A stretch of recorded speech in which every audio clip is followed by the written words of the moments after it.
මගේ අත් දෙකෙන් බත් ටික කාපු මම රැකගලා ගත්ත පුතෙක් මේ සම්බුද්ධ ශාසනේ පින්දහම් කරගන්නවා කියලා සිහිපත් කරා. උදෑසන නැගිටිනකොටම කල්පනා කරන්න මගේ කුසෙන් වදපු මගේ අතෙන් පයෙන් මං සංග්‍රහ කරලා ගොඩනගපු ආරක්ෂා කරගත්ත බත් කාපු මගේ ලේ දහඩිය කඳුලෙන් ගොඩනැගිච්ච දරුවෙක් මේ සම්බුද්ධ ශාසනයේ කුසල් වඩනවා කියලා සිහිපත් කරා. හැම මොහොතකම මේ සිහිපත් කරන්න මං සම්බුද්ධ ශාසනයේ ඥාතියෙක් කියන එක හැම මොහොතකම සිහිපත් කරන්න ඔබට අන්න කුසල අපි කියනවා එක දරුවෙක් පැවිදි කරපුවාම හත්මුතු පරම්පරාවක් නිවන් දකින්නයි කියලා. අහලා තියෙනවද? එක දරුවෙක් පැවිදි කරපුවාම හත්මුතු පරම්පරාවක් නිවන් දකින්නවා. ඒක මේ නිකම්ම දකින නිවනක් නෙමෙයි.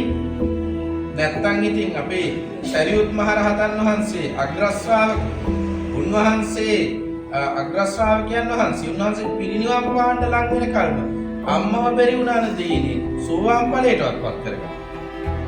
එහෙම මේවා ඔටෝ වෙන්නේ ඒක වෙන්නේ උදෑසන නැගිටපු මොහොතේ පටන් නින්දට යනකල් සිහි කරන්න නිතර නිතර සිහි කරන්න මම මේ සම්බුද්ධ ශාසන ඥාති.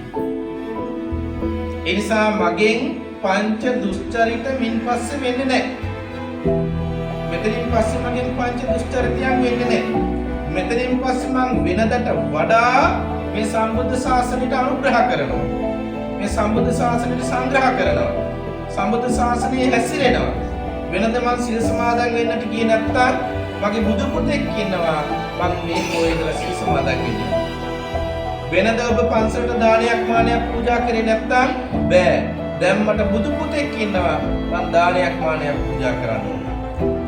වෙනද ඔබ ආර්ය උපවාදයට පත් කරා නම් මහා සංඝයාට බැන්නා නම් මහා සංඝයාට අගෞරව කරා නම් නෑ.